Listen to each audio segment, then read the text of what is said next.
ഊരമന ശ്രീ ദുർഗാദേവി ക്ഷേത്രം. കാർത്തികയുടെ ഭക്തിസാന്ദ്രമായ ആഘോഷ നാളുകൾ. വിശ്വാസവും ആചാരങ്ങളും ആഘോഷങ്ങളും ഒത്തുചേരുന്ന ഈ ക്ഷേത്രത്തിൽ കാർത്തിക ദിനം എത്തുമ്പോൾ അന്തരീക്ഷത്തിന് തന്നെ ഒരു പ്രത്യേക ചൈതന്യം കൈവരിക്കുകയാണ്. കാർത്തിക നാളിൽ ക്ഷേത്ര പരിസരം ഭക്തജനങ്ങളാൽ സജീവമാകുന്നു. ദേവിയുടെ ദർശനം തേടിയും പ്രാർത്ഥനകളുമായി നിരവധി ഭക്തരാണ് ക്ഷേത്രത്തിലേക്ക് എത്തുന്നത്.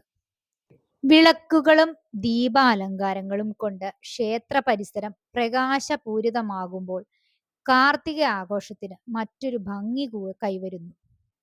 ഈ കർക്കിടക മാസത്തിലെ കാർത്തിക നാളിൽ മികച്ച പ്രാസംഗികയായ കുമാരി ശ്രദ്ധ ജിജിയുടെ രാമായണ പ്രഭാഷണത്തോടെയാണ് നമ്മുടെ കാർത്തിക ആഘോഷം ഈ ശ്രീ ദുർഗാദേവി ക്ഷേത്രത്തിൽ നടത്തപ്പെട്ടത്. നമസ്കാരം. നമസ്കാരം പറയാത്ത എന്താ? അതെ അതെ, എനിക്ക് കുട്ടികളുടെ എനർജി തന്നെ മുതിർന്നവർക്കും വേണം. എന്നെ എല്ലാവർക്കും കാണാമോ? നേരത്തെ ഇരുട്ടത്ത് കൊണ്ടേ നിർത്തിയിട്ട് കാണാവോ എന്ന് ചോദിച്ചല്ലേ? അതെ, ഇപ്പൊ എന്നെ എല്ലാവർക്കും വ്യക്തമായി കാണാമോ? കാണാം. ഓക്കെ. അപ്പോ ഈ വേദിയിൽ ഒരിക്കൽ കൂടി എനിക്ക് എത്താൻ പറ്റിയത് ശ്രീ ദുർഗാദേവിയുടെ ഒറ്റൊരാളുടെ അനുഗ്രഹം കൊണ്ട് മാത്രമാണെന്ന് ഞാൻ വിശ്വസിക്കുകയാണ്.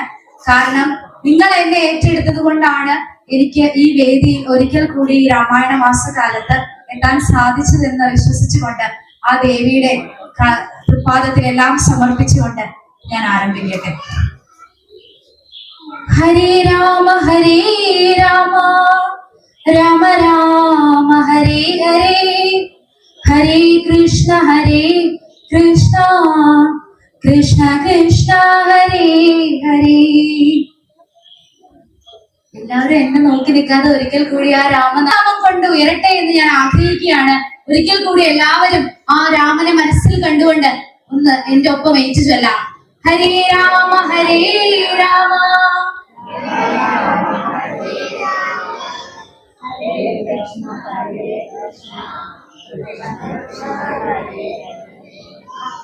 ഇന്ന് ചായ കുടിക്കാതെയാണ് ഇങ്ങോട്ട് പോകുന്നത്. ഇവിടെ പായസം കൂട്ടി സദ്യ ഉണ്ടെന്ന് അറിഞ്ഞത് കൊണ്ടാണോ ഇങ്ങോട്ടേക്ക്? ഒരു എനർജി ഇല്ലല്ലോ നിങ്ങൾക്ക് ആർക്കും? മക്കൾക്ക് എനർജി ഇല്ലേ?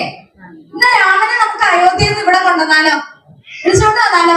ഇന്നൊന്ന് ഉറക്കെ എനിക്ക് വേണ്ടി ഞാൻ പറയില്ല, നിങ്ങൾക്കായി, നിങ്ങളുടെ നന്മയ്ക്കായി ഒരിക്കൽ കൂടി ആ രാമനാമം ഒന്ന് ഉറക്കെ ഒന്ന് ഏറ്റു ചൊല്ലാമോ? ഇതൊരു എനർജി ഇല്ലല്ലോ, ഒക്കെ അതിന് വേണ്ടിയിട്ട് ഇടിക്കേണ്ടി വരുമെന്ന് എനിക്ക് തോന്നണേ. ഒന്ന് നിങ്ങൾ ചിരിക്കാതെ ആ രാമനാമം ഒന്ന് ഉറക്കെ ഒന്ന് ഏറ്റു ചൊല്ലിയാലോ?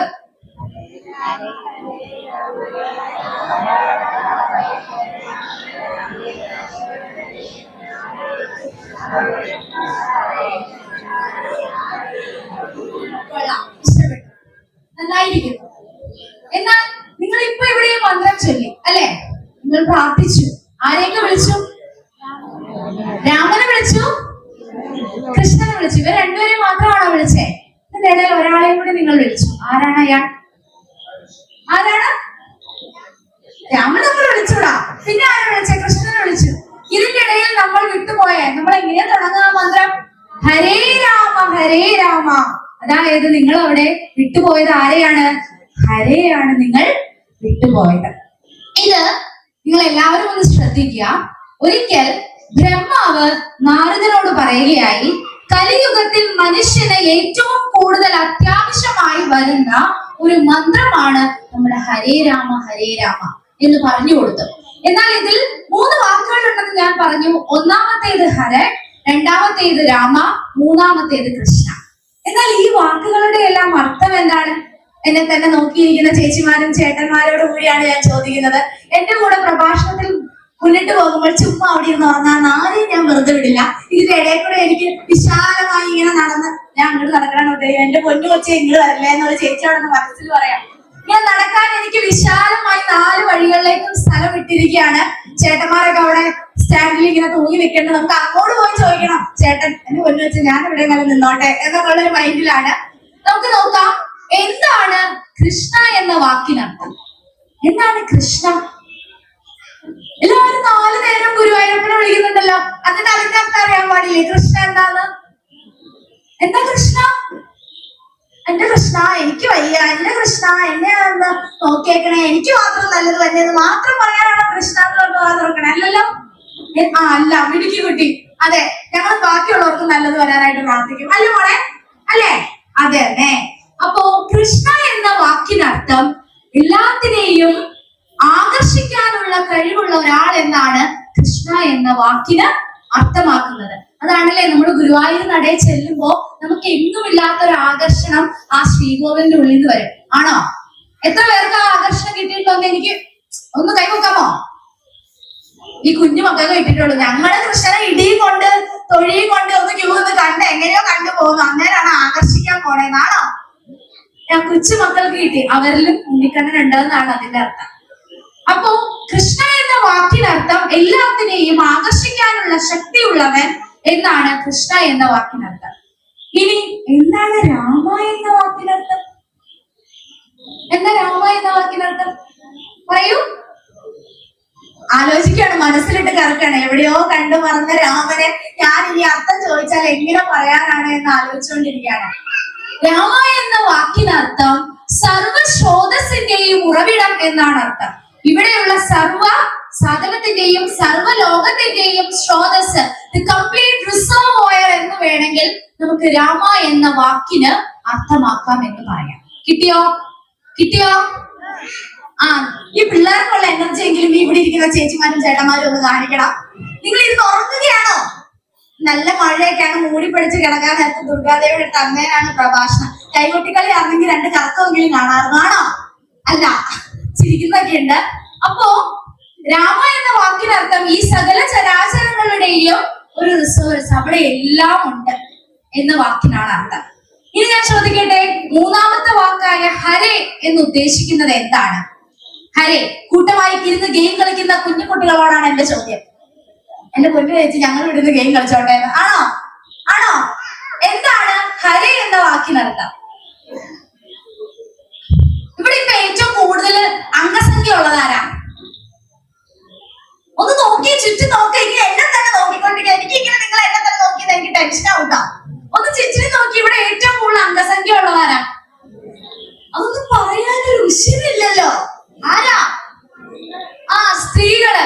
എന്നാൽ ഹരേ എന്ന വാക്കിനർത്ഥം ഫെമിനിറ്റി അല്ലെങ്കിൽ ഫെമിനിൻ ഡിവൈൻ പവറിനെയാണ്, അതായത് ശക്തിയെയാണ് ഹരേ എന്ന വാക്കിനർത്ഥം കൊണ്ട് സൂചിപ്പിക്കുന്നത്. മനസ്സിലായോ? ഹരേ എന്ന വാക്കിനർത്ഥം രാധാ റാണിയെയാണ് നമ്മൾ ഹരേ എന്ന വാക്കുകൊണ്ട് ഇവിടെ ഉദ്ദേശിക്കുന്നത്. അപ്പൊ നമ്മൾ 3 വാക്കുകൾ പറഞ്ഞു. രാമ പറഞ്ഞു, കൃഷ്ണ പറഞ്ഞു, ഹരേ പറഞ്ഞു. എന്നാൽ ഇതിന്റെ അർത്ഥം ഒന്ന് ഇനി നിങ്ങളൊന്ന് കൂട്ടി വായിച്ചു നോക്കിയേ. ഹരേ രാമ രാമ രാമ ഹരേ ഹരേ. സർവ്വതിന്റെയും സ്രോതസ്സായ അല്ലയോ രാമ, എന്റെ പ്രാർത്ഥന, അല്ലയോ രാധാറാണി, എന്റെ പ്രാർത്ഥന ആ ഭഗവാനിലേക്ക് എത്തിച്ചാലും. ആ നടയിൽ നിന്ന് ഭഗവാന്റെ മുന്നില് ഹരേ രാമ ചെല്ലുമ്പോ ഇതൊന്നും അറിയാതെ നടയടയ്ക്കും നമ്മൾ ഹരേ രാമ ചൊല്ലും. വറ്റാതെ വെള്ളം വറ്റാതെ ചൊല്ലും. ഇതിനർത്ഥം നമ്മൾ അറിയുന്നില്ല. അപ്പൊ കിട്ടിയോ? ഇനി നിങ്ങൾ അപ്പം പ്രാർത്ഥിക്കുന്നത് എന്താ? നിങ്ങളുടെ ഉള്ളിലുള്ള പ്രാർത്ഥന ആ ഭഗവാനിലേക്ക് എത്തിച്ചാലും എന്നാണ് അവിടെ വ്യക്തമാക്കുന്നത്. ഇനി കൃഷ്ണനെ വിളിക്കുന്നില്ലേ? ഹരേ കൃഷ്ണ ഹരേ കൃഷ്ണ. അപ്പൊ അതിനർത്ഥം എന്താ? സകലതിനെയും ആകർഷിക്കാൻ എന്റെ പ്രാർത്ഥന, അല്ലയോ രാധാറാണി, എന്റെ പ്രാർത്ഥന ആ ഭഗവാനിലേക്ക് എത്തിച്ചാലും. ആ ഒറ്റ വാക്കുകൊണ്ട് നിങ്ങൾ പറഞ്ഞു കഴിയുമ്പോൾ നിങ്ങളുടെ ഉള്ളിലുള്ള സങ്കടങ്ങളായിക്കോട്ടെ സന്തോഷങ്ങളായിക്കോട്ടെ ആ തിരുനടയില് എത്തിക്കഴിഞ്ഞു. എത്ര സുന്ദരം അല്ലേ? ഈ കലിയുഗത്തില് മനുഷ്യന് 4 വാക്കുകൾ അല്ലെങ്കിൽ 4 മന്ത്രം കൊണ്ട് ഉച്ചരിക്കാവുന്ന ഏറ്റവും നല്ല മന്ത്രമായി ബ്രഹ്മാവ് നാരദ മഹർഷിയോട് പറഞ്ഞു കൊടുത്ത വരികളാണ് ഇവ എന്ന് നമുക്ക് പറയാം. കിട്ടിയോ? കിട്ടിയോ? ഒരു എനർജി ഇല്ലല്ലോ. എന്നെ ഇങ്ങനെ കിട്ടി കാരണം ആ തലയാട്ടലിലുണ്ട് കിട്ടിയെന്നുള്ളൊരു സന്തോഷം അല്ലെ?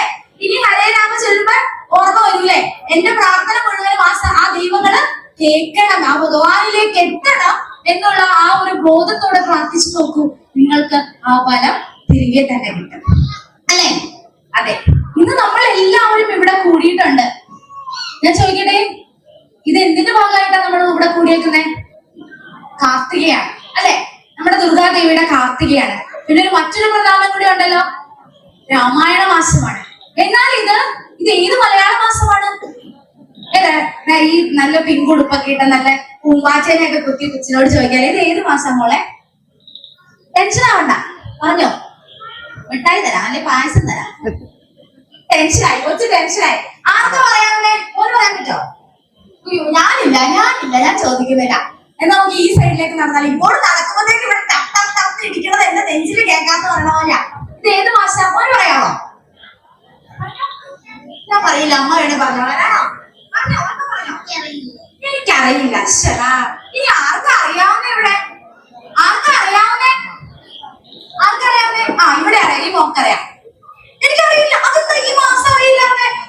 ആകെ അറിയാവുന്ന എന്താ? കളക്ടറിന്റെ പേജ് നോക്കാനാണോ നിങ്ങൾക്ക് അറിയാവുന്നേ? ആണോ?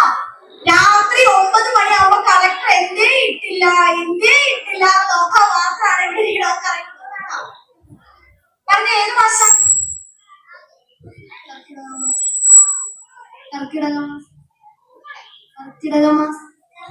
കിടകമാസം. ആരാ കിടക്കണേ? ആരും കിടക്കണില്ല അല്ലെ? അന്ന് അതിലെന്തോ ഒരു തെറ്റില്ലേ? പക്ഷെ മോളുടെ പേരെങ്ങനെയാ? നന്ദിക. നന്ദികയ്ക്ക് ഒരു വലിയ കൈയ്യടി കൊടുത്തേ. ഇത്രയും പേരോട് ഞാൻ ചോദിച്ചിട്ട് ആ മോളാണ് അതിന് ഉത്തരം പറഞ്ഞേ. കാര്യം പറഞ്ഞു കൊടുത്തിട്ടാണോ പറഞ്ഞേ? അതെ. എന്നിരുന്നാൽ കൂടി ആ പറയാനുള്ള ആ കഴിവിനെ അംഗീകരിക്കാതിരിക്കാൻ വയ്യ. അവളിലെ ആ ഒരു ധൈര്യത്തെയാണ് നമുക്ക് അവിടെ കാണാൻ സാധിക്കുന്നത്. അപ്പോ കർക്കിടകമാണോ? ആണോ? ആരോ പറഞ്ഞല്ലോടാ. ചേച്ചിയുടെ പേരെന്നാ? ദീന ചേച്ചി പറഞ്ഞു. എന്താ ചേച്ചി? കർക്കടകം. കർക്കടകമാണ് കേട്ടോ. ഇനി തെറ്റരുത്, കർക്കടകമാണ്. അപ്പോ കർക്കിടക മാസത്തിലൂടെയാണ് നമുക്ക് പറയാൻ എളുപ്പത്തിൽ നമ്മൾ എന്ത് ചെയ്യും?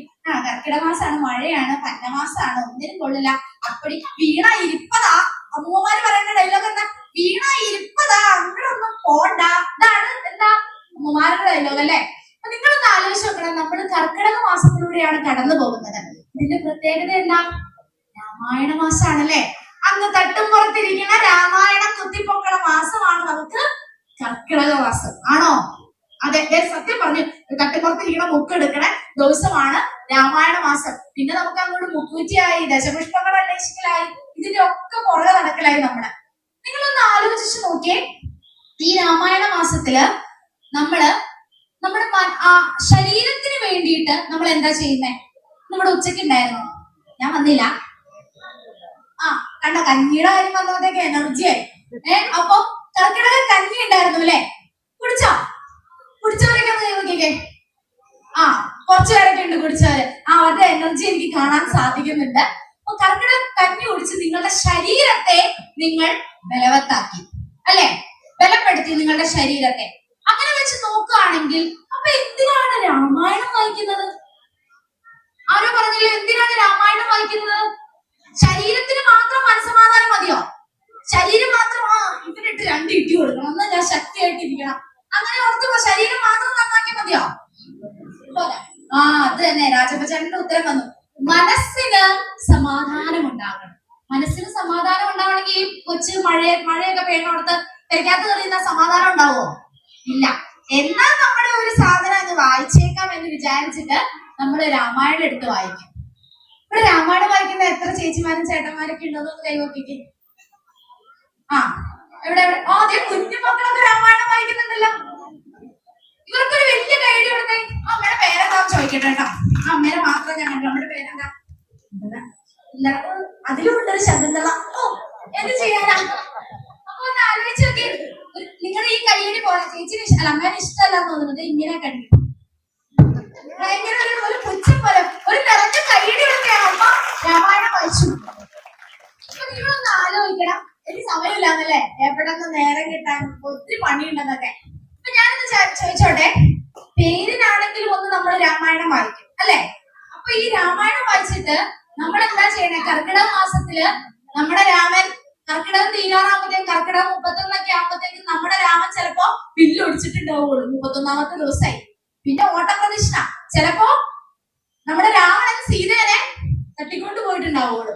ചിലവരുടെ ആണെങ്കിലോ കാട്ടിലേക്ക് വനവാസത്തിന് പോയിട്ടേ ഉണ്ടാവുള്ളൂ. ചിലവർക്ക് പട്ടാഭിഷേകമായി, ചിലവർക്ക് സീതേനെ ഉപേക്ഷിക്കാറായി. അങ്ങനെ പല പല സ്ഥലത്തൂടെയാണ് നമ്മൾ പോയി കാണുന്നത്. ഇത് ഇങ്ങനെ 31-ാം തീയതി രാത്രി ആകുമ്പോഴത്തേക്കും ചിലവര്, എല്ലാവരും അങ്ങനെയല്ല, 31-ാം തീയതി രാത്രി ആകുമ്പോഴത്തേക്കും ചിലവർ ഇങ്ങനെ ഇരുന്ന് സെടുപിടുന്നിരുന്നു എല്ലാ കാണ്ഡങ്ങളും 7 കാണ്ഡങ്ങളും തിരുതിരുതിരുന്ന് വായിക്കും. ഇങ്ങനെ വായിച്ചിട്ട് വലിയ പ്രയോജനം ഉണ്ടോ? ഈ രാമായണ മാസത്തിൽ മാത്രമല്ലടോ നമുക്ക് രാമായണം വായിക്കാന്നേ. ഈ 365 ദിവസവും നമുക്ക് രാമായണം വായിക്കാം. ഇതിനിങ്ങനെ പ്രത്യേക മാസം രാമായണ കാലത്ത് മാത്രം രാമായണം വായിക്കാമുള്ളൂ എന്നൊന്നും ഇവിടെ ആരും പറഞ്ഞു വെച്ചിട്ടില്ല. നിങ്ങൾക്ക് ഏത് നേരത്തും എപ്പോ വേണമെങ്കിലും രാമായണം ചൊല്ലാം. അപ്പൊ നമുക്കൊരു സംശയം ഉണ്ടാവും. കാരണം നമ്മളെ ഈ ഹൈന്ദവർക്ക് ഒരു പ്രത്യേകത ഉണ്ട്. നമ്മൾ ഭയങ്കര വിശാല മനസ്കര. കാരണം ആരെങ്കിലും എന്തെങ്കിലും പറയാൻ കേട്ടിരിക്കുകയാണ്, എന്നാ പിന്നെ അങ്ങനെ ചെയ്തേക്കാം അല്ലേ? നമ്മൾ കേട്ടിട്ടുണ്ടാവും സന്ധ്യാവന്ദനത്തിന്റെ സമയത്ത്, ഹനുമാൻ സ്വാമിയുടെ സന്ധ്യാവന്ദനത്തിന്റെ സമയത്ത് രാമായണം ചെല്ലാൻ പാടില്ല. കേട്ടിട്ടുണ്ടോ അങ്ങനെ? അയ്യോ, ഞങ്ങൾ ആ വഴിക്കൊന്നും പോവാറില്ല, അതാണ് ഞങ്ങൾക്ക് അത്ര വിശാല മനസ്കൃതി ഒന്നുമില്ല. അപ്പോ ഹനുമാൻ സ്വാമിയുടെ സന്ധ്യാവന്ദനത്തിന്റെ സമയത്ത് രാമായണം ചെല്ലാൻ പാടില്ല എന്ന് കുറെ പേരുണ്ട്. നമ്മളൊന്ന് കാത്തിരിക്കുക, വൈകുന്നേരം ആയി കഴിഞ്ഞാൽ രാമായണം ചെല്ലണ്ട, എടുത്തു വെച്ചേക്കാം. ഇനിയിപ്പോ ഹനുമാൻ സ്വാമിക്ക് ബുദ്ധിമുട്ടാവണ്ടാണ്. ഹനുമാൻ സ്വാമിക്ക് ഒരു ബുദ്ധിമുട്ടുമില്ല. നിങ്ങൾക്ക് എപ്പോ വേണമെങ്കിലും ഏത് നിമിഷം വേണമെങ്കിലും രാമായണം വായിക്കാം, ഒരു ബുദ്ധിമുട്ടുമില്ല. ചിലവരുണ്ട് യുദ്ധകാന്ഡം വായിക്കണ്ട, വീട്ടില് ലഹള ഉണ്ടാവും. അങ്ങനെ ഏറ്റവും അവസാനത്തെ ഉത്തരകാന്ഡം വായിക്കണ്ട. എന്തുകൊണ്ടാ? വിഷമാണ്, സങ്കടമാണ് അല്ലെ? അപ്പൊ ഇതെന്തുകൊണ്ടാ ഇത് വായിക്കണ്ട? നമ്മുടെ വീട്ടിലും സങ്കടം ഉണ്ടാവും, ഇതൊന്നും വായിക്കണ്ടെന്നൊരു തോന്നലുണ്ട്. പക്ഷെ അതൊന്നുമില്ല, നമുക്ക് ഏത് നേരം വേണമെങ്കിലും എപ്പോ വേണമെങ്കിലും രാമായണം വായിക്കാം. ഈ കുഞ്ഞു മക്കളൊക്കെ വായിക്കുന്ന പോലെ അതൊരു ഉദാഹരണമാക്കി എല്ലാരും വായിക്കോ? വായിക്കും. അപ്പൊ ഞാനൊരു കാര്യം ചോദിച്ചോട്ടെ, സ്പീഡിൽ വായിക്കോ പതുക്കെ വായിക്കും? ഞാനിപ്പോ ഇവിടെ ഒരു ഗ്ലാസ് അമ്പലപ്പുഴ പാൽപ്പായസം കൊണ്ട് വെച്ചു എന്ന് വിചാരിക്കാം. അമ്പലപ്പുഴ എന്ന് മാത്രം ഉണ്ടാട്ടെ, എവിടെ നിന്നാണെങ്കിലും ആയിക്കോട്ടെ. ഞാൻ പറയാൻ എളുപ്പത്തിന് ഏറ്റവും രുചികരമായ പായസം എന്ന് നമ്മൾ ഏറ്റവും കൂടുതൽ കേൾക്കുന്നത് ഏതാ? അമ്പലപ്പുഴ പാൽപ്പായസാണ് അല്ലെ? പറയുമ്പോ തന്നെ അവിടെ ചേച്ചിയൊക്കെ വായു വെള്ളം വന്നു. ഒന്ന് ആലോചിച്ച് നോക്കി. അതിവിടെ കൊണ്ടേ വെച്ചിട്ട് നിങ്ങളോട് ഞാൻ പറയുകയാണ്, ഒറ്റ വലിക്ക് കുടിച്ച് എനിക്ക് ഗ്ലാസ് കഴുകി തന്നെ പറഞ്ഞാൽ നിങ്ങൾക്ക് അതിന്റെ രുചി കിട്ടുമോ? ഇല്ല അല്ലെ? പാൽപ്പായസം എങ്ങനെയാ?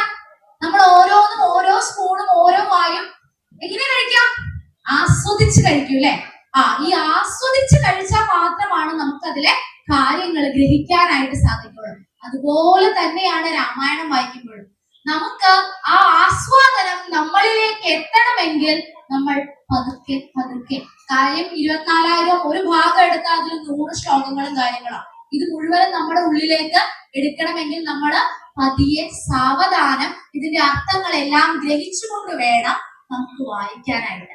അങ്ങനെയല്ലേ വായിക്കണ്ടേ? അതെ. എന്നാ ഞാൻ ചോദിക്കട്ടെ, രാമൻ ആരുടെ മകനാണ്? അത് സംശയായോ? അതെ, ദശരഥ മഹാരാജന്റെ, കോസല രാജ്യത്തിന്റെ രാജാവായ ചക്രവർത്തിയായ ദശരഥ മഹാരാജാവിന്റെ പൊന്നോമന പുത്രന്മാരിൽ എത്രാമത്തേത്? അത് ഡൗട്ടാണോ? മൂത്ത പുത്രനാണ് ശ്രീരാമൻ അല്ലേ?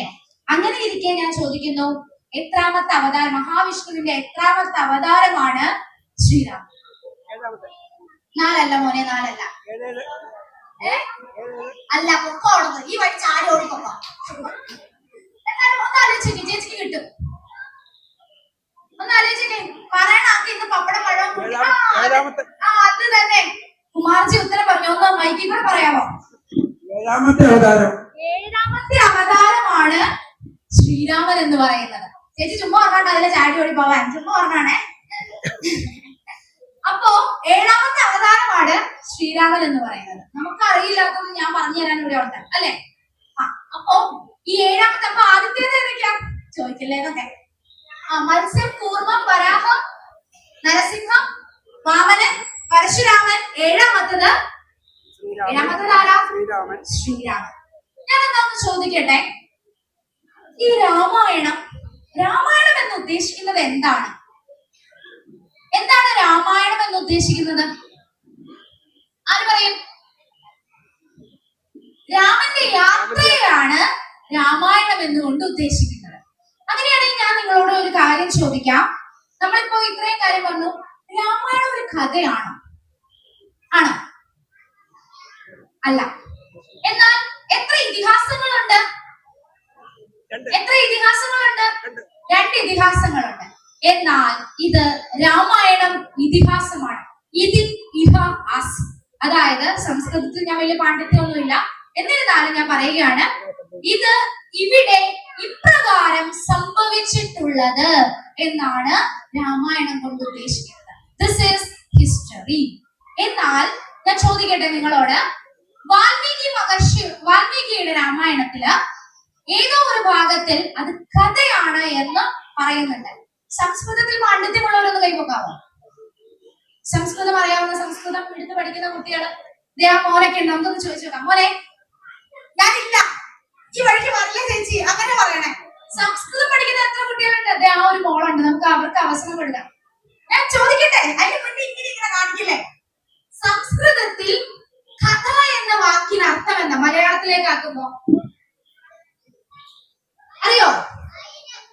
എന്താ പോലെ? വായനയല്ല. കഥ എന്ന് പറഞ്ഞാൽ, ഞാൻ തന്നെ പറയാം, കഥ എന്ന് പറഞ്ഞാൽ ഏറ്റവും കൂടുതൽ പറയുന്നത്, ഇതിന് അർത്ഥം വ്യക്തമാക്കുന്നത്, വ്യാഖ്യാനിക്കപ്പെട്ടിട്ടുള്ളത്. അതായത് ഇംഗ്ലീഷിൽ പറഞ്ഞാൽ which is very well explained, അതായത് നല്ല രീതിക്ക് വ്യക്തമായി മനോഹരമായി എഴുതി വെച്ചിരിക്കുന്നതിനെയാണ് കഥ എന്ന് കൂടി പറയുന്നത്. നമുക്ക് ചില തെറ്റിദ്ധാരണകളുണ്ട്. കഥയാണ് ഒരു കാവ്യ രീതിയിൽ, ഒരു കവിയുടെ ഭാവനയിൽ നിന്ന് ഉണർന്ന ഒരു ഇതാണ്, കാവ്യമാണ് രാമായണം എന്നുള്ളൊരു തെറ്റിദ്ധാരണയുണ്ട്. അത് മാറ്റുക. ഇത് ഇവിടെ സംഭവിച്ചിട്ടുള്ളത്, ഇവിടെ ഇപ്രകാരം സംഭവിച്ചിട്ടുള്ളത് എന്നതാണ് രാമായണം എന്നുകൊണ്ട് ഉദ്ദേശിക്കുന്നത്. രാമായണന്റെ എല്ലാ തലങ്ങളിലേക്കും നമുക്ക് കടക്കാൻ സമയമില്ല. എന്നിരുന്നാൽ കൂടി ഞാൻ പറയട്ടെ, രാമായണത്തിൽ എത്ര കാണ്ഡങ്ങളുണ്ട്? എത്ര കാണ്ഡങ്ങളുണ്ട്?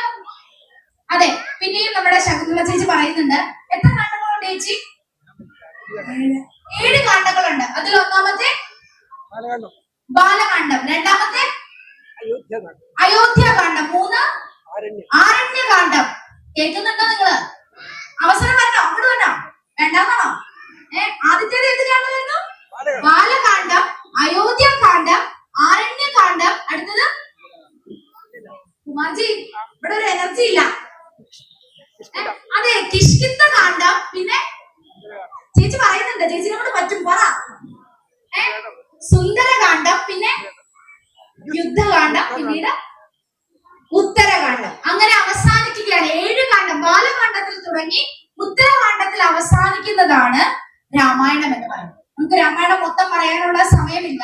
എന്നിരുന്നാൽ കൂടി നമുക്ക് അതിന്റെ കുറച്ച് ഭാഗങ്ങളിലൂടെ കടന്നു പോകുമ്പോൾ ഇത് സനാതന സംസ്കാരത്തെയാണ് സൂചിപ്പിക്കുന്നത്. എന്താണ് സനാതന സംസ്കാരം?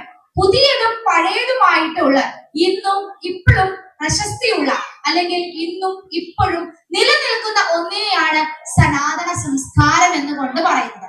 നമുക്കപ്പോ അതെങ്ങനെയാണ് ഇന്നും ഇപ്പോഴും നമുക്ക് ഉപകാരപ്പെടുന്നതെന്ന് അതിലെ ഒരു ഭാഗം എടുത്തുകൊണ്ട് നമുക്ക് പറയാം. ഒരിക്കൽ, എല്ലാവരും ശ്രദ്ധിക്കുന്നുണ്ടോ? ഉണ്ട്. ഒരിക്കൽ വിശ്വാമിത്ര മഹർഷി നമ്മുടെ ദശരഥ മഹാരാജാവിന്റെ കൊട്ടാരത്തിലേക്ക് വരികയാണ്. ദശരഥ മഹാരാജാവിന്റെ കൊട്ടാരത്തിലേക്ക് വന്നപ്പോ നമ്മുടെ ദശരഥ മഹാരാജാവ് വരണം, നമ്മുടെ വീട്ടിലേക്ക് ആള് വന്നെങ്ങനെ പോ, വന്നുണ്ട് അല്ലെ? നമ്മുടെ വീട്ടിൽ ബന്ധുക്കാർ വന്നാൽ നമ്മൾ എങ്ങനെ പറയാം? വന്നുണ്ട് എന്ന് പ്രശ്നമാകും. ചില ചേച്ചിമാര്, ചില പെൺപിള്ളേരെങ്ങനെ പറയട്ടെ, വന്നുണ്ടാ ആന്റി, വേഗം ചെന്ന് അടുക്കി പറഞ്ഞു വെക്കാം, അല്ലെങ്കിൽ നാളെ ആ ചേച്ചി ന്യൂസ് പേപ്പർ അടിക്കും, അല്ലെ? ഇതായിരിക്കും നമ്മുടെ മനസ്സിൽ. പക്ഷേ ദശരഥ മഹാരാജാവ് ഉടൻ തന്നെ, വിശ്വാമിത്ര മഹർഷി ഉടൻ തന്നെ വന്നു കഴിഞ്ഞപ്പോ ഇങ്ങനെ പറഞ്ഞു, വരണം, കേറിയിരിക്കൂ, അകത്തേക്ക് ഇരിക്കൂ, എന്താണ് വേണ്ടത്? എന്തു വേണമെങ്കിലും ചോദിച്ചോളൂ, ഞാൻ തരാൻ തയ്യാറാണ്. ഞാൻ തരാൻ തയ്യാറാണെന്ന് പറഞ്ഞു. പുള്ളി അവിടെ ഇരുന്നു. നമ്മളൊരാള് വീട്ടിൽ വരുമ്പോ ചായ കാപ്പിയൊക്കെ കൊടുക്കുന്ന പോലെ പുള്ളിക്ക് കുടിക്കാനൊക്കെ വയറ് നിറയെ സാധനങ്ങളൊക്കെ കൊടുത്തു. എന്നിട്ട് പറഞ്ഞ എന്താ? എന്ത് വേണമെങ്കിലും ചോദിച്ചോളാനാ പറഞ്ഞേ. പുള്ളി ധൈര്യമായിട്ട് ചോദിച്ചു, എന്ത് വേണമെങ്കിലും ചോദിച്ചോളാൻ പറഞ്ഞപ്പോ എന്തായിരിക്കും ചോദിച്ചിട്ടുണ്ടാവുക? എനിക്ക് രാമനെ ഒന്ന് കാട്ടി കൊണ്ടുപോയാൽ കൊള്ളാന്നുണ്ട്. കാട്ടി കളയാനല്ല കേട്ടോ, ഭാഷയിൽ വ്യത്യാസം വരരുത്. കാട്ടി കൊണ്ടുപോയാൽ വനത്തിൽ കൊണ്ടുപോയാൽ മതി എന്ന് ഒരാഗ്രഹമുണ്ട്. ചോദിക്കണ്ടായിരുന്നു അല്ലേ? പെട്ടുപോയി. എന്താന്ന് വെച്ചാൽ ആലോചിച്ച് നോക്കിയേ, എത്ര കാലം കഴിഞ്ഞാണ് മക്കൾ ഉണ്ടാകുന്നത് അല്ലെ? പുത്രനെ ഒന്ന് വാത്സല്യം തീർന്ന്, കൊതി തീർന്ന് സ്നേഹിച്ചു കഴിഞ്ഞിട്ടില്ല, അപ്പത്തേക്കും ദാണ്ട കൊടുക്കണു, ഒന്ന് കൊണ്ടുപോക്കോട്ടെ എന്ന്. ദശരഥ മഹാരാജാവിന് അറിയാം, രാമൻ പോയാൽ കൂടെ ആര് പോവും? അതെങ്കിലും നിങ്ങൾ പറയണം. രാമൻ പോയാൽ കൂടെ ആര് പോവും? ആരെ പോണേ? ബാക്കിയുള്ളവരാൾക്കൊരു പേരുണ്ട്. അതാരാ? ലക്ഷ്മണൻ. നമ്മള് ഇവിടെ ചേച്ചിമാർക്ക് ചേട്ടന്മാർക്കും കൂടുതലും വ്യക്തമാക്കുന്നത് ഞാൻ ചെറിയ പെൺപിള്ളേരോടാട്ടോ പറയുന്നത്. സ്റ്റുഡിയോ കയറി കഴിഞ്ഞ് കഴിഞ്ഞാൽ buy one get one offer പോലെയാണ്. ഒന്ന് എടുത്താൽ ഒന്ന് ഫ്രീ എന്ന് പറയുന്നത് പോലെ രാമനെ എടുത്താൽ ആരെ കിട്ടും? ലക്ഷ്മണനെ കിട്ടും. ചേച്ചിമാർക്ക് കുറച്ചുകൂടെ വ്യക്തമാക്കണമെങ്കിൽ കർക്കിടക കിഴിവ് എന്ന് പറഞ്ഞു കഴിഞ്ഞാൽ അങ്ങ് കയറും. ഒരെണ്ണം എടുക്കുന്നു, രണ്ടെണ്ണം എടുക്കുന്നു, മൂന്നെണ്ണം എടുക്കുന്നു. ഇതുപോലെ എടുക്കാവുന്ന ഒന്ന് പോലെയാണ് രാമനെ കൊണ്ടുപോയാൽ ആരെയും കൊണ്ടുപോവാം? ലക്ഷ്മണനെ കൊണ്ടുപോവാം. പെട്ടോ? ദശരഥ മഹാരാജാവ് പെട്ടോ? പെട്ടു അല്ലെ? വേണ്ടായിരുന്നു, ചോദിക്കണ്ടായിരുന്നു എന്ന് പറഞ്ഞു. ഇതുപോലൊരു അവസരത്തിലാണ് ആർക്ക് വരം കൊടുത്തത്? ആർക്ക് വരം കൊടുത്തേ? ആർക്ക് വരം കൊടുത്തേ? പറഞ്ഞോ ചേച്ചി, പറഞ്ഞ ശരിയാ? പറഞ്ഞോ.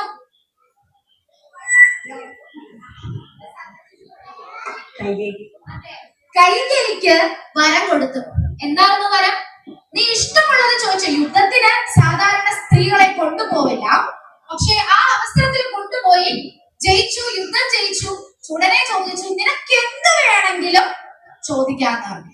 അപ്പൊ എന്ത് വേണമെങ്കിലും ചോദിക്കാന്ന് പറഞ്ഞു കഴിഞ്ഞപ്പോ കൈകേയി ആരമോള് കൊള്ളാം, ഇതിവിടെ വെച്ചോ, ഈ ചോദ്യം ഇവിടെ വെച്ചോ, ഞാൻ പിന്നെ ആവശ്യം വരുമ്പോൾ അത് ചോദിച്ചോളാം എന്ന് മറുപടി കൊടുത്തു. അപ്പൊ ഞാൻ നിങ്ങളോട് കാര്യം പറയട്ടെ, ഇതുപോലുള്ള സന്ദർഭങ്ങളുണ്ട്. മഹാഭാരതത്തിൽ ഒരിക്കൽ ഇങ്ങനെ പറയുന്നുണ്ട്, സൂര്യൻ അസ്തമിക്കുന്നതിന് മുന്നേ ഞാൻ അവനെ വധിച്ചിരിക്കും അല്ലെ? കൃഷ്ണൻ പറയും, എന്തൊരു തൊല്ലാപ്പാണ്, ഈ സൂര്യനെ മറക്കാൻ നിൽക്കണ്ടേ? സൂര്യൻ ഉദിച്ചാ അവനെ കൊല്ലും അല്ലെ? അപ്പൊ എന്ത് ചെയ്യണം? സൂര്യനെ മറക്കണം. ഇങ്ങനെ പറയാൻ എന്ത് വേണമെങ്കിലും ചോദിച്ചോ, എപ്പോ വേണമെങ്കിലും ചോദിച്ചോ എന്ന് പറയാൻ സൗകര്യമുള്ളത് ആർക്ക് മാത്രമാണ്? ആ ഭഗവാന് മാത്രമാണ് അല്ലെ? ദശരഥ മഹാരാജാവിന് കുറച്ച് വികാരങ്ങളൊക്കെ കൂടുതലുള്ള മനുഷ്യനാണ്. പുള്ളി സന്തോഷം വരുമ്പോ എന്നാ പിടിച്ച ഒരു വരം എടുത്തോ, നീ എടുത്തോ, അടുത്ത എന്നാ പിടിച്ച ഒരു വരം നീ എടുത്തോ എന്ന് പറയുന്ന ഒരു പ്രക്രിയക്കാരനായിരുന്നു. പക്ഷെ ഇവിടെ വരം കൊടുത്തത് പുള്ളിക്ക് തന്നെ ഒരു വിനയായി വരുമെന്ന് ആരും അറിയില്ല. അപ്പോ ഇവിടെ ഇതിൽ നിന്ന് നമുക്ക് മനസ്സിലാക്കാൻ പറ്റുന്നത് എന്താണെന്ന് വെച്ചാൽ, നിങ്ങളൊന്ന് ചിന്തിക്കണം. നമ്മുടെ സന്തോഷമായിക്കോട്ടെ, നമ്മുടെ സങ്കടത്തിലിരിക്കുന്ന അവസ്ഥയായിക്കോട്ടെ, നമ്മൾ തീരുമാനങ്ങളൊന്നും എടുക്കരുത് അല്ലെ?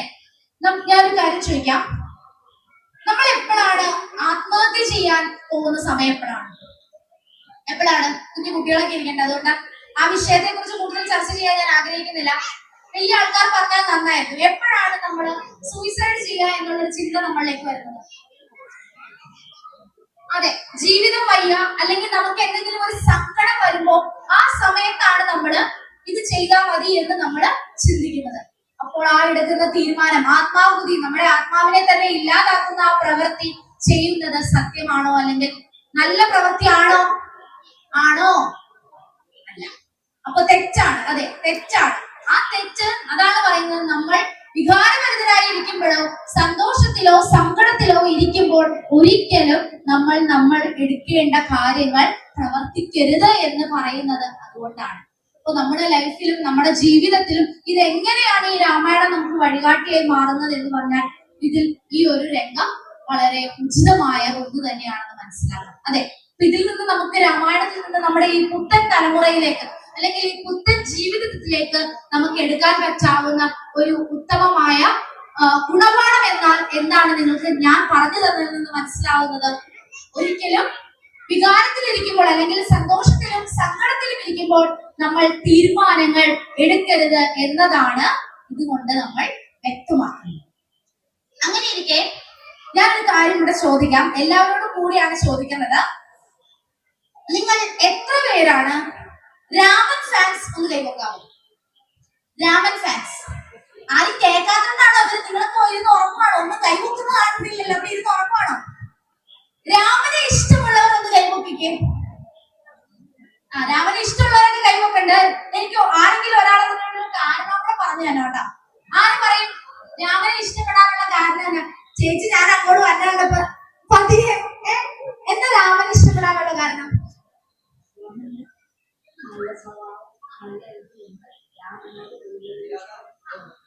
രാമൻ യുഗപുരുഷനാണ്, അതുപോലെ തന്നെ ഉത്തമ പുരുഷനാണ് എന്നുള്ള ഒരു കാരണം കൊണ്ടാണ് രാമനെ ഏറ്റവും കൂടുതൽ ഇഷ്ടപ്പെടാനുള്ള കാരണം എന്ന് പറഞ്ഞു. ഇനി ഞാനൊന്ന് ചോദിക്കട്ടെ, രാവണൻ ഫാൻസ് ഒന്ന് കൈവക്കൂ. രാവണൻ ഫാൻസ് ചേട്ടന്മാർ എന്താ ചിരിക്കണൊക്കെ ഉണ്ടല്ലോ, അവിടെ നിന്നൊക്കെ ചിരിയൊക്കെ വരുന്നുണ്ട്. രാവണൻ ഫാൻസ് ആണോ? രാവണൻ ഫാൻസ് ഒന്ന് കൈവക്കൂ. ആരുമില്ലേ? അല്ല ഇവിടെ ആരൊക്കെ കൈവക്കിയത്? ഓ, ചിലയിടത്ത് ചെന്ന് കഴിഞ്ഞാൽ രാവണൻ ഫാൻസ് ആണ് എന്ന് പറയും. പക്ഷെ അതിന്റെ പിൻഭാഗം കേട്ട് കഴിയുമ്പോ ആ രാവണൻ ഫാൻസ് അത് കെട്ടടങ്ങും. എന്താണെന്നറിയാവോ? എന്തുകൊണ്ടാ?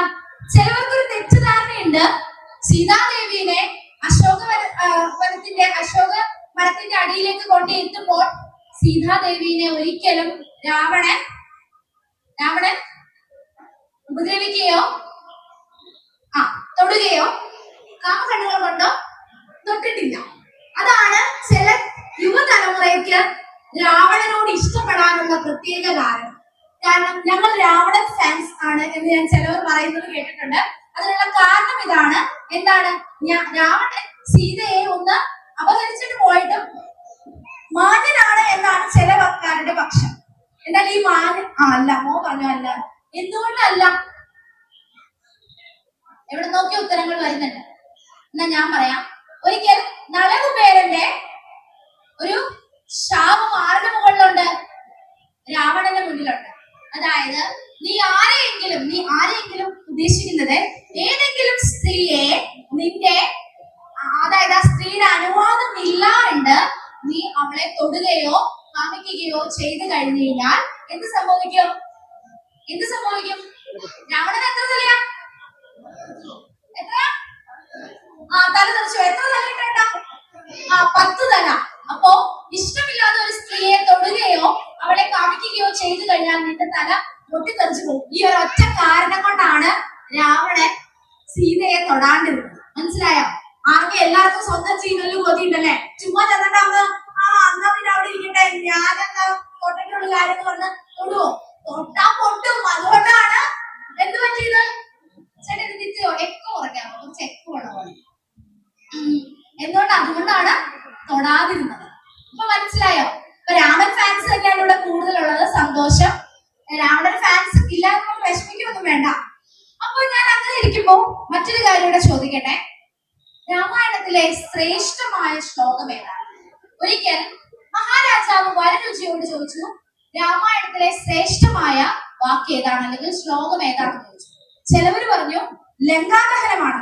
ലങ്കയെ ആരാ കത്തിച്ചേ? വാലിന് തീയിട്ടൊക്കെ ഒരാൾ കത്തിച്ചാർന്നു. ആരാ കത്തിച്ചേ? ഉത്തരം വന്നു, ഹനുമാൻ. അതെ. പിന്നെ ചിലവര് പറയും പുഷ്പക വിമാനത്തിൽ സീതയെ അപഹരിച്ചുകൊണ്ട് പോയതാണെന്ന് പറയും. ചിലവര് മറ്റൊരു ഏതെങ്കിലും ഒരു ഉദാഹരണം പറയാമോ? രാമായണത്തിലെ ഏറ്റവും ശ്രേഷ്ഠമായ ശ്ലോകം ഏതാന്ന് പറയുമ്പോ ഏതാണ് നിങ്ങൾക്ക് തോന്നുന്നത്? ശരി ഉത്തരം വേണ്ട. നിങ്ങൾക്ക് തോന്നുന്ന ഒരു ശ്രേഷ്ഠമായത് ഏതാണെന്ന് തോന്നുന്നത്? അവിടെ ഉത്തരം ബാക്ക് ബെഞ്ചസ് അവിടെ നിരന്നിരിക്കുന്ന ബാക്ക് ബെഞ്ചസ് ഏതാണ്? ഏതെങ്കിലും ഒരു പറഞ്ഞോ. എന്താ പറയണ്ടേ? എനിക്കറിയാൻ പാടില്ല. ഒറ്റയാളൊന്നും അവിടെ ചാരിയിരിക്കുന്ന ചേട്ടന്മാരും ചേച്ചിമാരും ഉണ്ട്. മറ്റേ ചേച്ചി തോന്നുന്നു അപ്പോ നിങ്ങൾ വരില്ലെന്നൊക്കെ അറിയാം. അവിടെ ഉണ്ടാക്കുന്നത് ഇപ്പൊ പറയണ്ട. പറഞ്ഞോ. എനിക്കൊന്നും പറയാനില്ല. എന്നാ ഈ സൈഡിൽ ചോദിച്ചാലോ? ചേച്ചി പറയണ്ട. ചേച്ചിക്ക് പറയാം. ഇവിടെ ആരുള്ളേ? ഈ ചേട്ടനിൽ ഒരു സംശയം ചോദിക്കണ ഒരു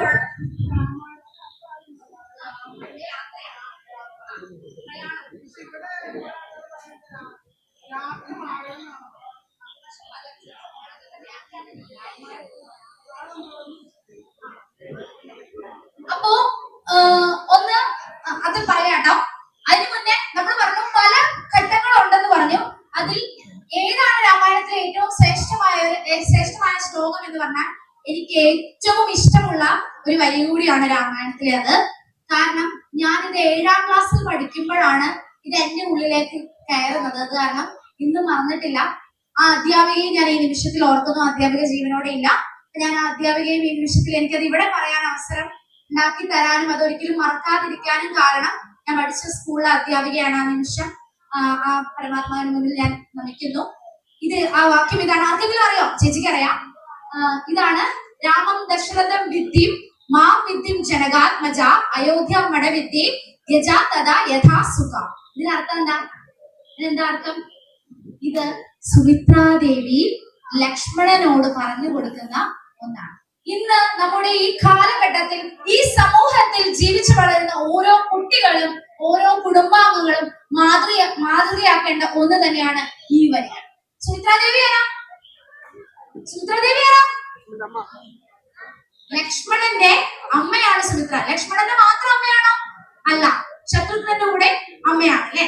ഈ സുമിത്രാദേവി ലക്ഷ്മണനോട് പറഞ്ഞു കൊടുക്കുകയാണ്, അതായത് വനവാസത്തിന്, കാട്ടിലേക്ക് 14 സംവത്സരത്തിന്റെ വനവാസത്തിലേക്ക് പോകുമ്പോൾ പറഞ്ഞു കൊടുക്കുകയാണ്. എന്താ പറഞ്ഞു കൊടുക്കണേ? അയോധ്യയെ നീ വനമായി കാണണം, അതുപോലെ തന്നെ രാമനെ നീ ദശരഥനായി കാണണം, സീതാദേവിയെയോ ഞാനായി, അതായത് സുമിത്രാദേവിയായി, അമ്മയായി കാണണം. അപ്പോൾ വനവും നിനക്ക് എന്തുപോലെ തന്നെ തോന്നും? അയോധ്യ പോലെ തന്നെ നിനക്ക് തോന്നുമെന്നാണ് പറയുന്നത്. അപ്പൊ നമ്മുടെ ഇന്നത്തെ സമൂഹത്തിൽ, ഇന്നത്തെ കാലഘട്ടത്തിൽ നമുക്കില്ലാത്തതാണ് കുടുംബ ബന്ധങ്ങൾ ശിഥിലമാകുന്ന ഈ അവസ്ഥയെ നമുക്ക് കാണാൻ സാധിക്കും. അതെന്തുകൊണ്ടാണ്? ഈ തിരിച്ചറിവ് ഓരോരുത്തർക്കും ഇല്ല എന്നത് കൊണ്ടാണ് നമുക്ക് അങ്ങനെ തോന്നാനുള്ള കാരണം. പിന്നെ ഇപ്പൊ ഈ ഏട്ടൻ പറഞ്ഞത് രാമായണം എന്ന് പറയുമ്പോൾ രാമന്റെ യാത്രയാണെന്ന് നമുക്ക് പല രീതിയിലുള്ള വ്യാഖ്യാനങ്ങൾ ഉണ്ടാവാം. രാത്രി വായണം അങ്ങനെയല്ലേ ആ ചേട്ടൻ പറഞ്ഞത്? എനിക്കതിന് വലിയ അറിവില്ല ഏട്ടാ. ഞാൻ ഇനി ഒരിക്കൽ എന്തെങ്കിലും ഉണ്ടെങ്കിൽ ഞാനത് ക്ലിയർ ചെയ്യാം. ഇപ്പോ ഞാൻ വായിച്ചറിഞ്ഞതിൽ വെച്ച് രാമന്റെ പ്രയാണത്തെയാണ്, രാമന്റെ യാത്രയാണ്, ഉടനീളമുള്ള ഈ യാത്രയാണ് രാമായണം എന്ന് പറയുന്നത്. എന്തുകൊണ്ടാണത് രാത്രി വായണം എന്നുള്ളതിനുള്ള ഒരു ഉത്തരം എനിക്കറിയാം. ഇവിടെ ആർക്കെങ്കിലും അറിയാമെങ്കിൽ നിങ്ങൾക്ക് ഈ അവസരത്തിൽ അത് ഇവിടെ വന്ന് പറയാവുന്നതാണെന്ന് കൂടി ഞാൻ പറയുകയാണ്. പിന്നീട് നമ്മൾ ഈ അവസാന ഘട്ടത്തിലേക്ക്, ഇപ്പോ രാമായണം എങ്ങനെയാണ് സനാതന സംസ്കാരത്തിലേക്ക് ഉൾക്കൊള്ളുന്നത് എന്ന് നിങ്ങൾക്ക് മനസ്സിലായി കാണുമെന്ന് ഞാൻ വിചാരിക്കുന്നു. അതായത് എങ്ങനെയാണ് ഈ പഴയത് ഈ പുതിയതിലേക്ക് നമുക്ക് ഒത്തുചേരുന്നത് എന്ന് നമുക്ക് മനസ്സിലാക്കി തരുന്ന മൂന്ന് സന്ദർഭങ്ങളാണ് ഞാൻ ഇവിടെ വ്യക്തമാക്കിയത്. നമ്മൾ ഇനി രാമായണത്തിന്റെ അവസാന ഭാഗത്തിലേക്ക് കടക്കുമ്പോൾ നമുക്ക് മനസ്സിലാകും രാമൻ എന്തിനാണ് ജനിച്ചത്. തന്റെ അവതാര പൂർത്തീകരണത്തിനാണ് രാമൻ ഈ ഭൂമിയിൽ മനുഷ്യനായി ജന്മമെടുത്തത് അല്ലെ. ഏതായിരുന്നു അവതാര പൂർത്തീകരണം? എന്തായിരുന്നു? രാവണനെ വധിക്കാനായിട്ടാണ് രാമൻ ജന്മമെടുത്തത്. അങ്ങനെ ഇരിക്കുമ്പോൾ രാമന്റെ അവതാര പൂർത്തീകരണം കഴിഞ്ഞ് നമ്മൾ അവസാന ഭാഗത്തിലേക്ക് കിടക്കാണ്. രാമൻ അയോധ്യ വിടുന്ന അതായത് വൈകുണ്ഠത്തിലേക്ക് എത്തിച്ചേരുന്ന ആ നിമിഷത്തിലേക്ക് കടക്കുകയാണ്. നിങ്ങളൊന്ന് ആലോചിക്കണം, ഒരിക്കലും അയോധ്യയിലേക്ക് ഹനുമാൻ സ്വാമി ഉള്ളപ്പോൾ യമദേവന് പ്രവേശനമില്ല. ഒരിക്കലും യമദേവന് അയോധ്യയിലേക്ക് കടക്കാനായിട്ട് സാധിക്കില്ല. അപ്പോൾ ഈ അവസരത്തിൽ സരയൂ നദീ തീരത്ത് വെച്ചിട്ട് ഒരു മോതിരമുണ്ട്. നമ്മുടെ കഥയിൽ ഉടനീളം ഒരു മോതിരമുണ്ട് അല്ലെ. രാമായണത്തിൽ ഒരു മോതിരമുണ്ട് അല്ലെ. മോതിരത്തിന് വളരെയധികം പ്രത്യേകത ഉണ്ട്. സീതാദേവി കൊടുത്ത മോതിരം ഈ രാമൻ എന്ത് ചെയ്യും? ഭൂമിക്കടിയില് ഒരു തുളയുണ്ടായിരുന്നു, ആ ഹോളിലേക്ക് ഈ മോതിരം അങ്ങിടും. ഇട്ട് കഴിയുമ്പോ ഇത് എടുക്കാൻ പറ്റില്ലല്ലോ. അപ്പൊ ഉദ്ദേശ ലക്ഷ്യം എന്താ? ഹനുമാൻ സ്വാമിയെ അയോധ്യയിൽ നിന്ന് മാറ്റണം. അതാണ് രാമന്റെ ഉദ്ദേശ ലക്ഷ്യം. ഇത് ഇട്ട് കഴിഞ്ഞപ്പോ ഹനുമാൻ സ്വാമിയോട് പറഞ്ഞു, ഇത് എങ്ങനെയെങ്കിലും നീ എനിക്ക് എടുത്തിട്ട് വരണം എന്ന് പറഞ്ഞു. ഹനുമാൻ സ്വാമി ഈ ഉറുമ്പിന്റെ അത്രയും ചെറുതായി ഈ പാതാളത്തിലേക്ക് ഇറങ്ങി ചെന്നു എന്നാ പറയണേ. ഈ ഇറങ്ങി ചെന്ന് കഴിഞ്ഞ് പാതാളത്തിൽ എത്തിയപ്പോൾ അവിടെ വാസുകി ഉണ്ടായിരുന്നു എന്നാ പറയണേ. ഈ വാസുകി ഈ നാഗങ്ങള് ഇവിടെ കൂട്ടിരിക്കുകയാണ്. അവിടെ ചെന്ന് കഴിഞ്ഞപ്പോ പുള്ളിക്ക് ആകെ കൺഫ്യൂഷനായി. അവിടെ ചെന്നപ്പോ ഒത്തിരി മോതിരങ്ങളുണ്ട്. അപ്പോ വാസുകി ചോദിച്ചു, അല്ലയോ ദേവ, എന്തുകൊണ്ടാണ് ഇതിന് മാത്രം മോതിരം ഇവിടെ എങ്ങനെയാ വന്നതെന്ന് പറഞ്ഞു. അപ്പൊ ഉണ്ടായ ഒരു മറുപടിയാണ്, ഒരുപാട് രാമനും ഒരുപാട് ഹനുമാനും അതുപോലെ തന്നെ ഒരുപാട് രാവണനും ഇവിടെ ജന്മം എടുത്തു കഴിഞ്ഞു. അതായത് ഇവിടെയും എന്നും ഓരോന്നും സംഭവിച്ചു കൊണ്ടിരിക്കുന്നു എന്നതാണ് അതിനർത്ഥം. അങ്ങനെ ഇരിക്കുമ്പോ അവിടെ ഇത്രയും മോതിരം വന്നപ്പോ തന്നെ ഭഗവാന്റെ മോതിരം ഏതാണെന്ന് കണ്ടുപിടിക്കാൻ ഭയങ്കര ഡൗട്ടായി, ഭയങ്കര സംശയമായി. അപ്പോ ആ അവസരത്തിലാണ് യമദേവൻ അയോധ്യയിലേക്ക് കടന്നു വരുന്നത്. അയോധ്യയിലേക്ക് കടന്നു വന്നിട്ട് പറഞ്ഞു, എനിക്ക് നീയുമായി കുറച്ച് രാമനോട് പറഞ്ഞു, എനിക്ക് നീയുമായി കുറച്ച് രഹസ്യ സംഭാഷണത്തിൽ ഏർപ്പെടണമെന്ന് പറഞ്ഞു. ഈ രഹസ്യ സംഭാഷണത്തിൽ ഏർപ്പെടുമ്പോൾ പറഞ്ഞു, ആരും എന്നെ കാണാനോ മിണ്ടാനോ അനുവദിക്കാൻ പാടില്ല എന്ന് പറഞ്ഞു. പക്ഷെ ആ സമയത്താണ് നമ്മുടെ ധ്രുവാസാവ് ചേട്ടൻ, അറിയോ ധ്രുവാസാവ് ചേട്ടനെ? ആരാ ധ്രുവാസാവ്? എന്ത് പറഞ്ഞാലും ശമിക്കാനായിട്ടൊരു ചേട്ടനുണ്ടല്ലേ അല്ലെ. ധ്രുവാസാവ് മഹർഷി അങ്ങോട്ടേക്ക് കിടന്നു വരുന്നത്. എന്നിട്ട് പറഞ്ഞു, എനിക്കിപ്പോ രാമനെ കാണണം എന്ന് പറഞ്ഞു.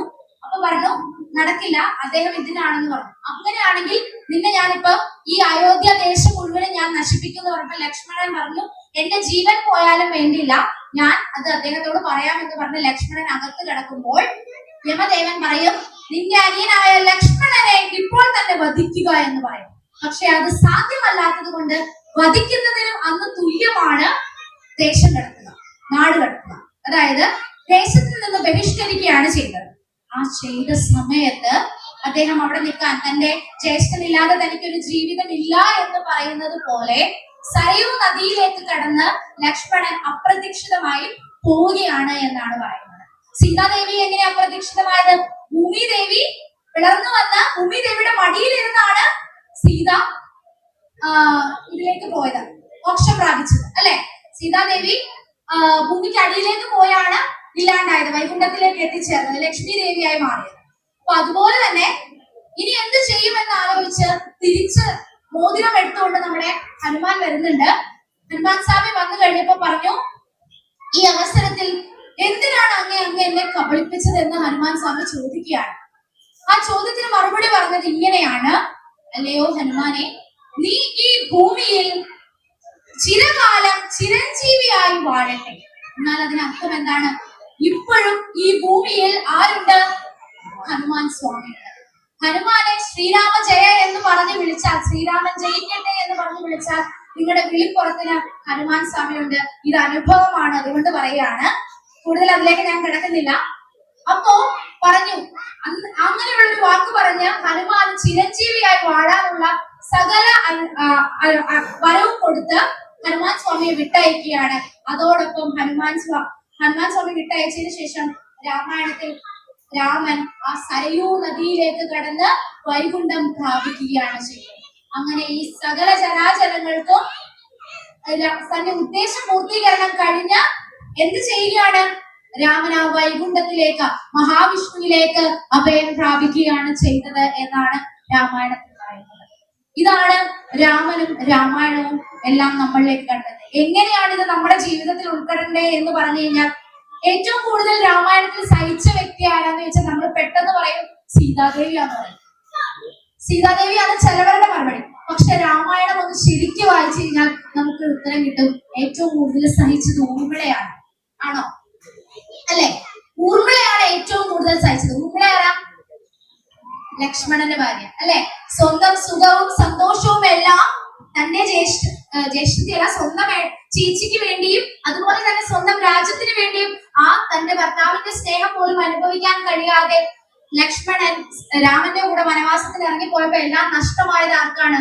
ഊർമിളയ്ക്കാണ്. ഓരോ ഊർമിളയും, ഓരോ സീതയും, ഓരോ രാമനും ലക്ഷ്മണനും ഭരതനും ശത്രുഘ്നനും ഒക്കെ നമ്മുടെ ഉള്ളിലും നമ്മുടെ കുടുംബാംഗങ്ങളിലും നമുക്ക് കാണാൻ സാധിക്കും.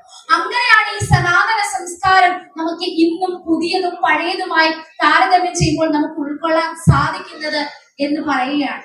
അപ്പോൾ ഈ അവസരത്തിൽ രാമൻ എങ്ങനെയാണ് ആ സരയൂ നദിയിലേക്ക് പോയി വൈകുണ്ഠത്തിൽ എത്തിച്ചേർന്നത്? അങ്ങനെ ഈ രാമായണത്തിൽ ഈ നമുക്കും ഇവിടെ ഉണ്ടല്ലേ രാമമംഗലം. എങ്ങനെയാണ്? രാമൻ വന്ന സ്ഥലമാണ്. സീതനെ തട്ടിക്കൊണ്ട് പോകാൻ നേരത്ത് അന്വേഷിച്ചു വന്ന കടൽ കിടക്കാൻ വന്നൊരു സ്ഥലമാണ്. നമുക്കും നമുക്കും അഭിമാനിക്കാതെ നമുക്കും സ്വന്തമായി ഒരു രാമമംഗലമുണ്ട്. രാമൻ വന്ന് കാല് ചവിട്ടിയ സ്ഥലമുണ്ടല്ലേ? എന്ത് സന്തോഷിക്കാവുന്ന കാര്യങ്ങളാണല്ലേ? അപ്പോൾ ഈ അവസരത്തിൽ ഞാൻ പറയുകയാണ്, രാമൻ എല്ലായിടത്തും ഈ സകലമായ ഭൂമിയിലും രാമന്റെ ഓരോ തരത്തിലുള്ള അവതാരങ്ങളുണ്ട്. നിങ്ങൾ അതിനെയായിട്ട് പോവുക. എല്ലാവരുടെയും ജീവിതത്തിൽ രാമൻ വിജയം ഉണ്ടാക്കട്ടെ എന്ന് ഞാൻ ആശംസിച്ചുകൊണ്ട് പ്രാർത്ഥിച്ചുകൊണ്ട് ഒരിക്കൽ കൂടി ആ ഹരേ രാമചരി നമുക്ക് അവസാനിപ്പിക്കാം. ഹരേ രാമ രാമ രാമ ഹരേ ഹരേ, ഹരേ കൃഷ്ണ കൃഷ്ണ കൃഷ്ണ ഹരേ ഹരേ. എല്ലാവർക്കും ഒരിക്കൽ കൂടി നമസ്കാരം, നന്ദി പറയാനുള്ളത്. നാഗഭൂഷിത പദങ്ങളും ചടുലതാളമോടു തിരുനടനവും ഭസ്മഭൂഷിത മുരസ്തരം പരിണചർമ്മവും ഫണിഗണങ്ങളും വാസുകി പരിവിശോഭിതം വിമലവക്ഷസുംഭവഭയാവഹം ചന്ദ്രശേഖര തെളിഞ്ഞു കാണണം അന്തികേ മമ സദാശിവ. നീലകണ്ഠതവ നീലകണ്ഠവുമതിൽ കുളഞ്ഞുരവിമാ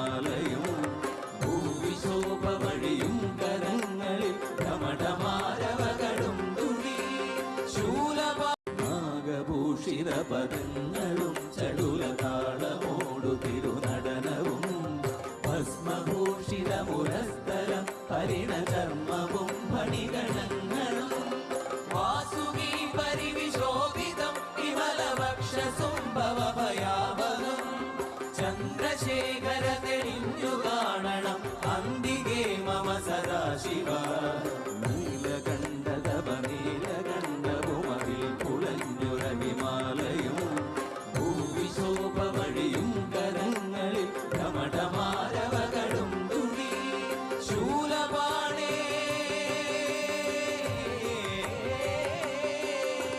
ശൂലപാണി മഹാത്രിശൂലമധുരകവുമേ നിരതിയേകുവാൻ ചന്ദ്രശേഖര തെളിഞ്ഞു കാണണം അന്തികേ മമ സദാശിവ ശൂലപാണി മഹാത്രിശൂലമധുരകവുമേ നിരതിയേകുവാൻ ചന്ദ്രശേഖര തെളിഞ്ഞു കാണണം അന്തികേ മമ സദാശിവ നാഗഭൂഷിത പദങ്ങളും ചടുലതാളമോടു തിരുനടനവും ഭസ്മഭൂഷിതമുരസ്ഥലം പരിണചർമ്മവും ഫണിഗണങ്ങളും വാസുകി പരിവിശോഭിതം വിമലവക്ഷസുംഭവഭയാവഹം ചന്ദ്രശേഖര തെളിഞ്ഞു കാണണം അന്തികേ മമ സദാശിവ നീലകണ്ഠതപ നീലകണ്ഠവുമതിൽ കുളഞ്ഞുരവിമാലയും ഭൂവിശോഭ വഴിയും കരങ്ങളിൽ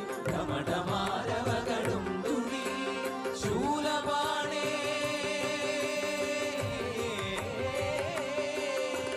ശൂലപാണി മഹാത്രിശൂലമധുരകവുമേ നിരതിയേകുവാൻ ചന്ദ്രശേഖര തെളിഞ്ഞു കാണണം അന്തികേ മമ സദാശിവ നാഗഭൂഷിത പദങ്ങളും ചടുലതാളമോടു തിരുനടനവും ഭസ്മഭൂഷിതമുരസ്ഥലം പരിണചർമ്മവും ഫണിഗണ